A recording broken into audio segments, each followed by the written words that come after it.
I asked you before we went on air, one of the most important qualities of successful real estate agents is persistence.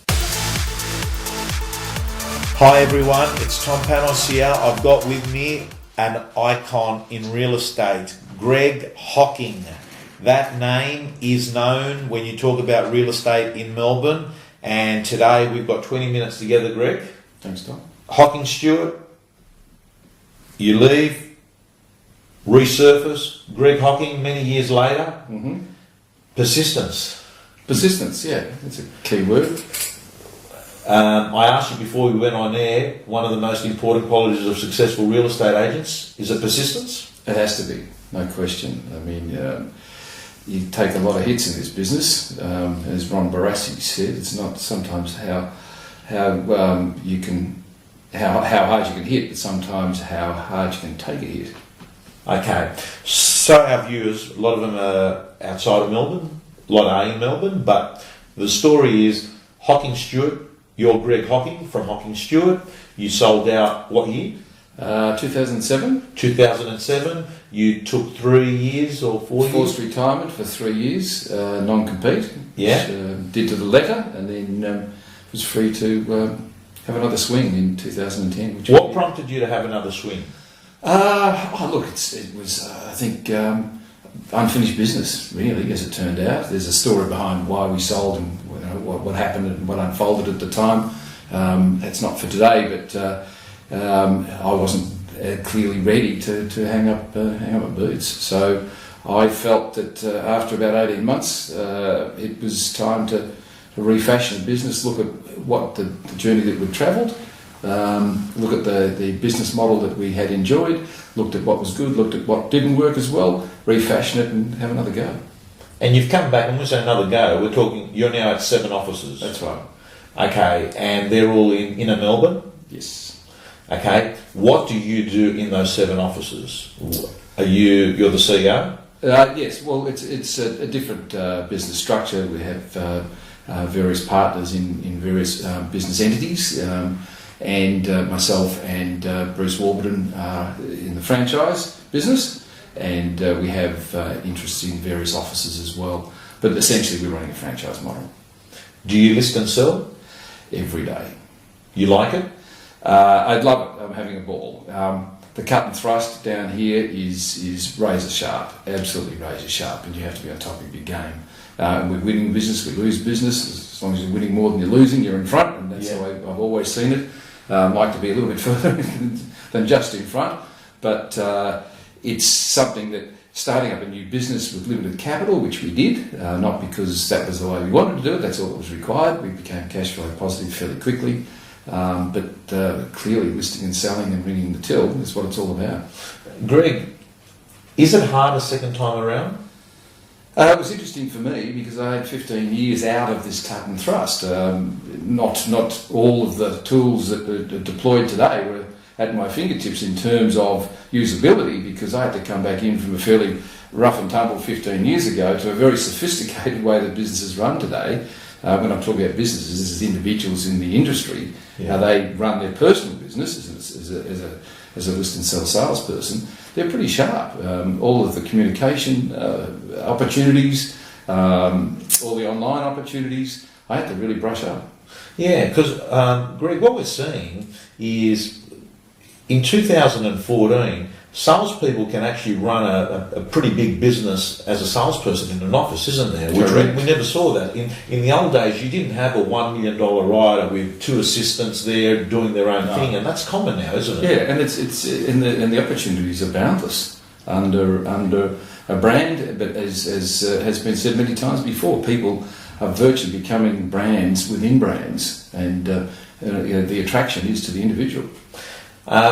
Greg, you've had a really good helicopter view of what makes a salesperson good, because you've employed many, you manage many now, and your days at Hocking Stewart, and more importantly, your days now at Greg Hocking. What are the 3 qualities that come to mind of a good salesperson? First and foremost, it's enthusiasm. If they're enthusiastic about their career or the opportunity that they're granted to become a salesperson or take on a real estate career, and they act like a sponge and just take it all in, sift the good from the bad. They've got the ability to do it. Intuitive is another attribute, but enthusiasm first and foremost, because without that, you're shot. If it's just a job, you're gone. Right. So essentially, you're saying you've got to love it. Yeah. Love it. Enthusiasm, runs into being passionate about it and so forth. But with all of the hours you have to put in and the excitement, the highs and the lows, the peaks and the troughs, you have to be consistent about your enthusiasm for the job. Anything else? Is that enough? Can enthusiasm get you through? Well, as I've already touched on, persistence. I mean, enthusiasm is one thing, but if you're not persistent, then you're not going anywhere. You have to, and persistence is something that also runs into a lot of other avenues. The sacrifices you have to make with your personal time to be successful. You can't just say, sorry, it's knock-off time, I'll look at that deal again tomorrow. You have to make that sacrifice. The good people, what sort of hours do they work? Well, it's limitless, but I think most people, if they're going to structure their day, they have to be into the office early and be prepared to finish whatever time is required to. But you've got to be doing a 10-hour day at least. Right. Greg, you're saying what you've seen second time around, the sophistication level has improved, competition at a salesperson level has improved. In the old days, what you're saying is if you were a little bit better, you could stand out and you didn't have to be too much better, but now everyone's good. That's right. And the cut through of what you have to deliver has to be pretty sharp. You have to be right on your game. You have to be not only a good salesperson and a people person and personable and somebody that somebody's would enjoy meeting and relating to, but you also have to be very professional and you have to know your product. You have to know your market. You have to be able to convey that to people, give them confidence and get them to place the trust in you that you want. And all of those things, it's interesting. You've got to sometimes. That is, in an interview like this, you've got that half an hour with a potential client and how do you convey all those items. But the best people that I've seen are the intuitive ones that just ask the questions and respond to the questions. They don't keep on drilling. And it's interesting being back at the coalface. I've sat closing sales recently with salespeople who just don't shut up. They ask a question, then they come straight over the top of the client. I'm almost back to kicking them under the table to say, for Christ's sake, just button it. Right. Okay, and that's an interesting thing because I'm convinced that being a curious person is a good thing in sales, and curious people are normally quieter because they're interested to see what the other person's going to say, whereas a lot of fast-talking salespeople, as you say, talk themselves out of sales. They might talk straight past the point of sale. Can I ask, at the listing presentation, when you go, do you think that it's achievable to sign it up on the first go? I say to our salespeople, do as little as possible to get that listing. Do as little as possible. Elaborate. As little as possible. If you can walk in well prepared, lay the groundwork before you arrive, you walk in extremely well prepared, you have all of the material available to list it on the spot, that's as little as possible. You've walked in, you've listed on the spot, and walked out of the listing. It may be, and I've done it myself, I've followed listings up for 10 years and listed it. That was as little as possible in that instance. So it may be anything from walk in and sign it up to multiple follow-up, do everything right to list it ultimately. But in that instance, that was as little as possible. Right. So don't go in expecting that it's part of the dog and pony show and the beauty parade, and that you're at the door and the next person's in, and they're at the door and the next person's in, and now it's a phone battle and a text battle and an email battle to do the follow-up. And will they answer the phone? Are they calling you back? Are they not calling you back? What are the signs? Are you getting positive feedback? Are you not? Why go through all that headache? If you can walk in and sign it up, do you go in first? Do you go in second? Do you go in last? How do you try and position yourself? Are you better in first or are you better in last? You're certainly not better at going in second, I can tell you. Right. Can I ask, what do you prefer, first or last? If I can organise it, last. Right. Okay. Why? Because we go in with our spiel, we're educating the potential client. They come in cold. They just think, well, everybody tells me I should get 3 agents in, so they bang away on the phone. The receptors are up. They're looking for signs. It might be boards. It might be ads in the paper. They might be going through the websites. Who looks like they're doing the business? If they aren't being advised to, friends say you should speak to so and so. Whatever it is, they get the 3 agents in. They haven't sold for 7 years, which we're told often. So that's the case. So what are they? So by the time they've spoken to the first person, they've got a bit of knowledge. They've got a bit of an understanding of what's going on. By the time they've spoken to the next person, they've got a balance from the first person to the second person, and they've got maybe differing views, but they're starting to evolve a picture. By the time you come in, you've got all of that hard work that the predecessors have put into this potential vendor to your benefit. They've already got an idea on fees. They've already got an idea on advertising programs or a variety of same. They've got a little bit of an idea on personality types. Who do we like? Do we like this person or that person? And that still has a big bearing on listing. So, likability. Look, okay, it's underestimated, isn't it? I mean, because in buying, people buy property, but in listing, they buy you, don't they? Absolutely. And look, a real world example. My mother passed away last year. We're tidying up her estate, and guess what? We called in 3 agents. And the 3 agents come in and go through the motions, and I had my brother and sister there. And afterwards, I'd made my decision. And afterwards I said, who out of those people did you feel most comfortable with? And they said, Agent B. And that was the one that I... Can I ask you, what did they like about that person? One came in a little bit too light-hearted, a bit glib, a little bit sort of bubbly, and yet not concentrating on the main game, which was, how are we going to sell this property? What are you going to do for us? The next agent came in, a very professional fellow, but interestingly enough, brought in the area, I interpret as the farm person for that particular area, who I just didn't relate to straight away. And we were virtually told that this would be the person that handles the sale. Now, the principal came in, no problem, but the person who we were going to be dealing with didn't relate to. Right. And yet the next fellow came in with a more mature assistant, a mature fellow. My brother and sister are older than I am, so he's dealing at our level, so to speak. And immediately there was a relationship that you could see building on that and working on that, but stayed on song, stayed on the theme, stayed, lied as agents are, but kept on going back to what they're going to do, how they're going to do it, timing, what's relevant, what isn't relevant, presentation tips, and all that sort of thing. Simple.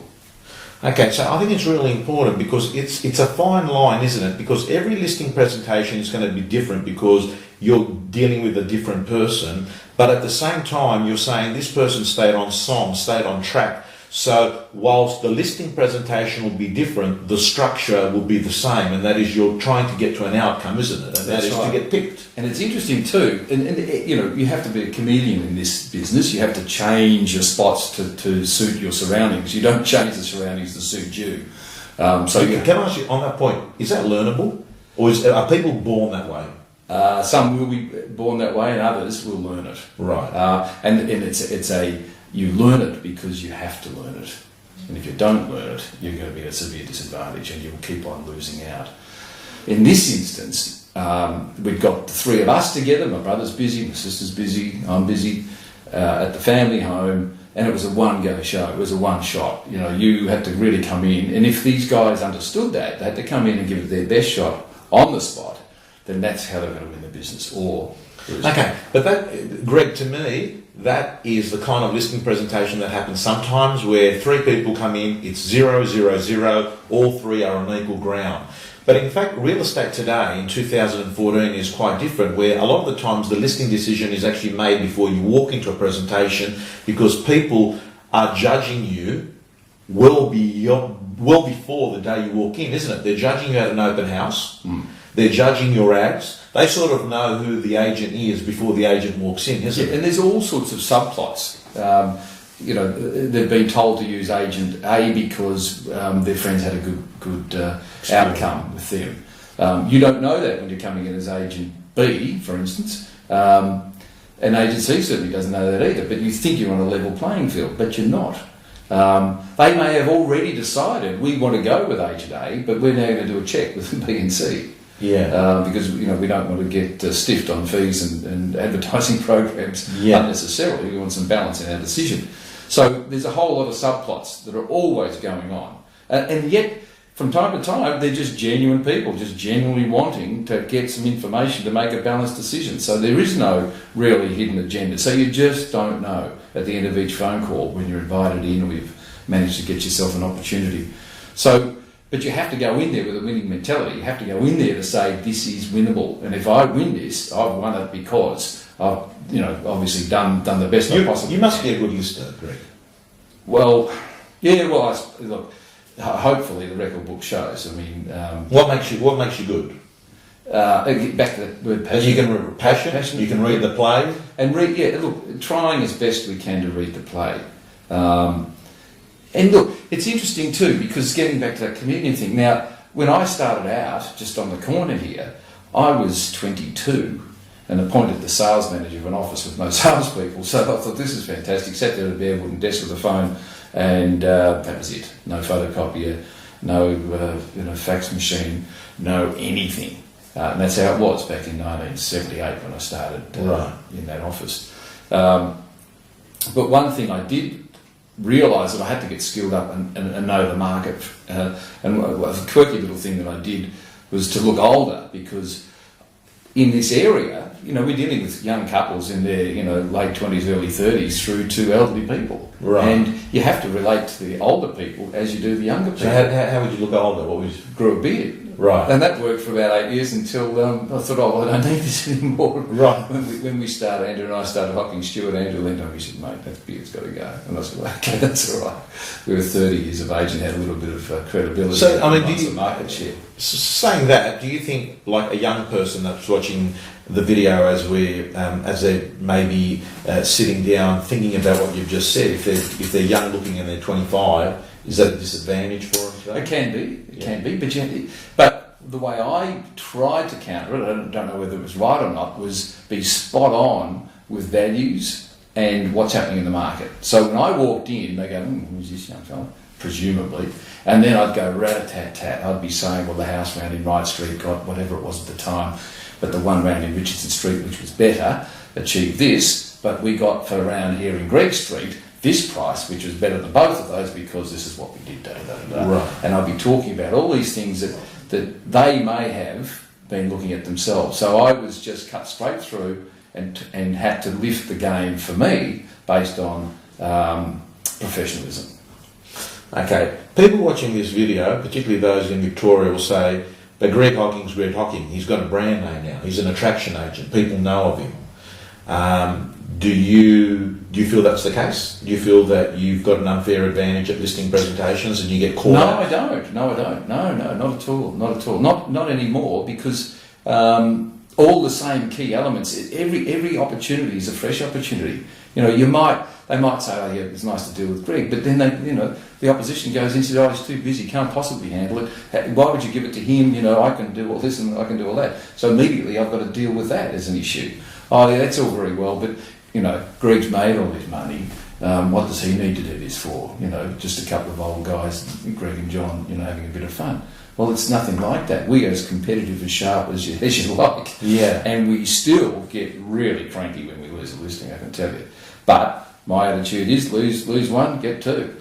Yeah, so it is a sign. It's a sign and quality of successful agents. They hate losing listings to other agents. Absolutely. And an odd thing that I did really from the outset, and this is maybe an insight that keep this between ourselves and 15,000, is that I used to focus on who I'm actually in against as an individual, not the company.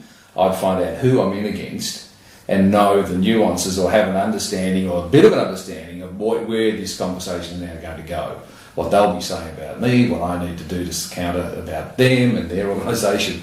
And so it was all about beating not the organisation but the individual. Because we all know as salespeople how elated we get when we're on a winning roll and how deflated and flat we are when we've just been clobbered in one time after the next. It's a bit like playing football. You've lost 10 games in a row. How do you feel about going to the 11th one? Not that flash. You won 10 on the trot, you're going to the 10th, the 11th. We feel fantastic. On that issue, mental toughness, motivation level, it's important in real estate. You go from the heights of exhilaration to the depths of depression in a very short time. Can do. Phone call to phone call. Phone call. I mean, there's not many jobs, Greg, where you get a phone call and you've realised that 15 grand, that's not coming to your office, it's going elsewhere because that's... For me, it's always been the turnover. The turnover will flatten out on average the average fee that you'll derive. So I think in terms of just opportunities won and opportunities lost, and I'm not just talking about that one sucker of a listing. I'm talking about all the multiplier effect that one listing gives you. Talking to more people, more opportunities to list, more opportunities to find hot buyers, etc., etc. So it's not just I've lost an average $15,000 or $16,000 fee. I've lost multiple opportunities. So I might have lost $80,000 in fee revenue. A lot at stake in our business, isn't it? Absolutely.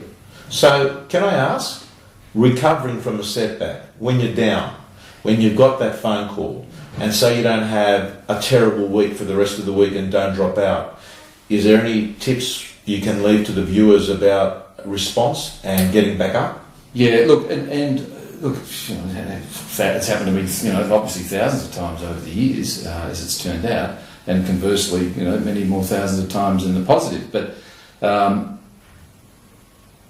the first thing is to take, it's a bit like a grieving process, take that time out to grieve about that lost listing. Might sound a bit odd, but that's the time you're sitting back and reflecting on what happened and why it happened and what you shouldn't let happen next time. And sometimes you get that mirror out and look at it and you think, there's the problem. Yeah. Me, I didn't make that phone call. I didn't send that letter. I was going to go knock on that door. I'm the problem. If I start to look at fixing what's in the mirror, I'm back on track again.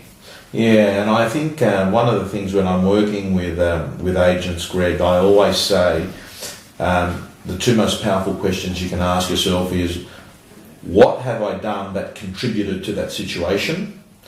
And what can I do that will contribute to better situations in the future? When and that's really about taking responsibility. And most people, Greg, will say, "Oh, we couldn't do it. The other agent did it 0.5%." Well, that's I didn't say, "Oh, well, because I didn't want to really, that one really wasn't that important, and they're packet tickets anyway, and better off the other agent handles it, and I can get on and do this."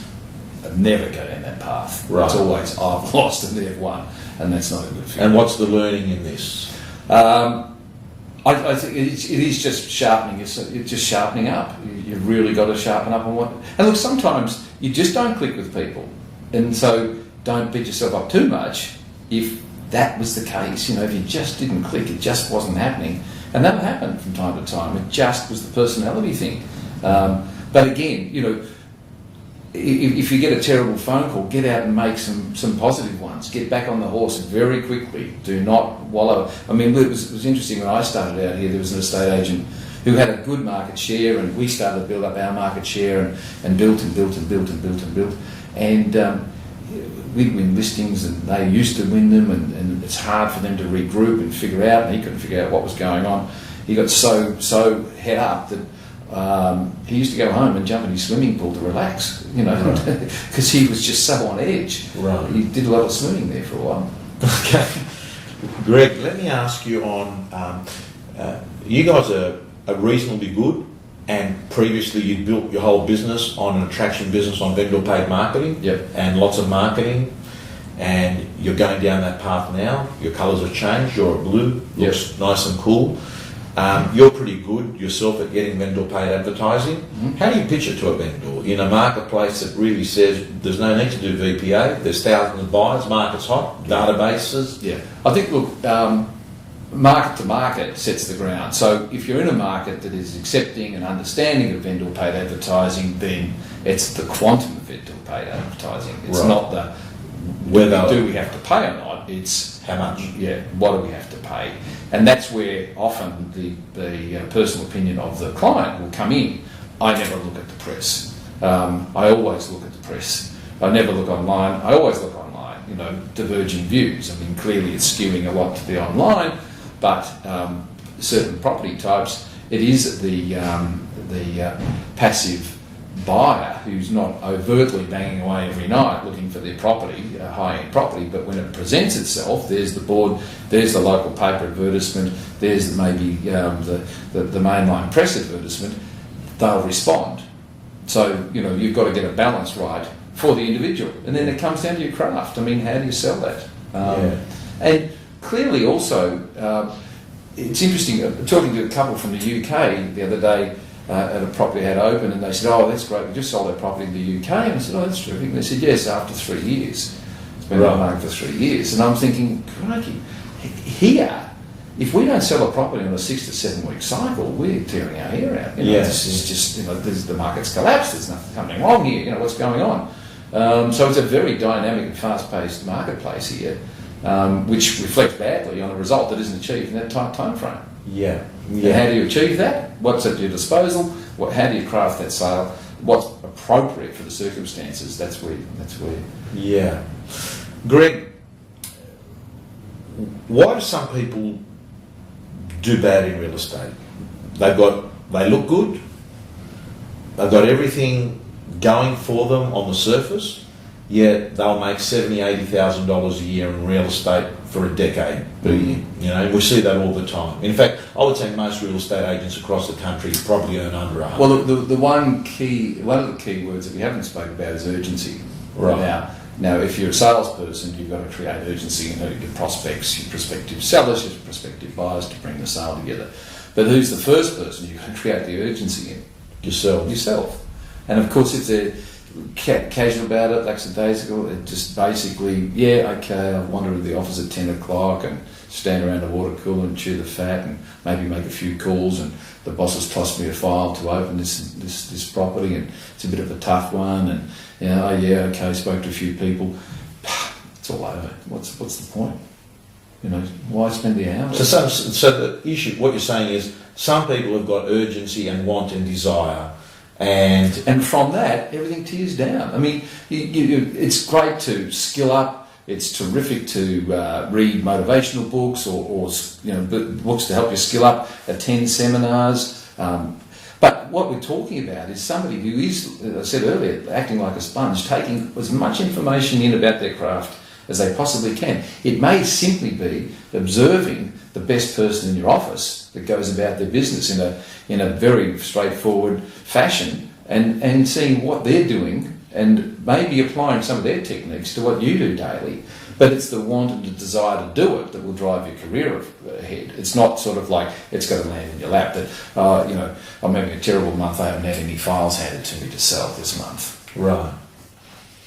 Well, I think you've summed that up very well. I mean, we're talking to a guy, Greg Hocking, that's built an iconic brand and has resurfaced 3 years later, as hungry as ever, has more or less said that someone can show you what to do and how to do it, but the want, the desire, can't be outsourced, can't be delegated. That comes from within. Finally, Greg, what's the best bit of advice Greg Hocking would give Greg Hocking if he was starting in real estate on day one? Because there's a lot of people that are in their first or second year in real estate now, and hearing some words of wisdom from someone like you would be a good 60 seconds for him. What one bit of advice would you give to yourself if you were starting in day one in real estate again? I think you just have to be prepared to make the sacrifices necessary and put the time in over that first year to 3 years to consolidate yourself, get the proper skill set to then springboard your career, because it's that real intensive first 2 to 3 years of doing as much as you can absolutely right that sets up your career for the balance of the time you're in real estate. You don't get that foundation right, forget it. Okay, guys and girls, you've heard it. Greg Hocking saying it. Great agents do things that others don't do today, so they can have things that others won't have tomorrow.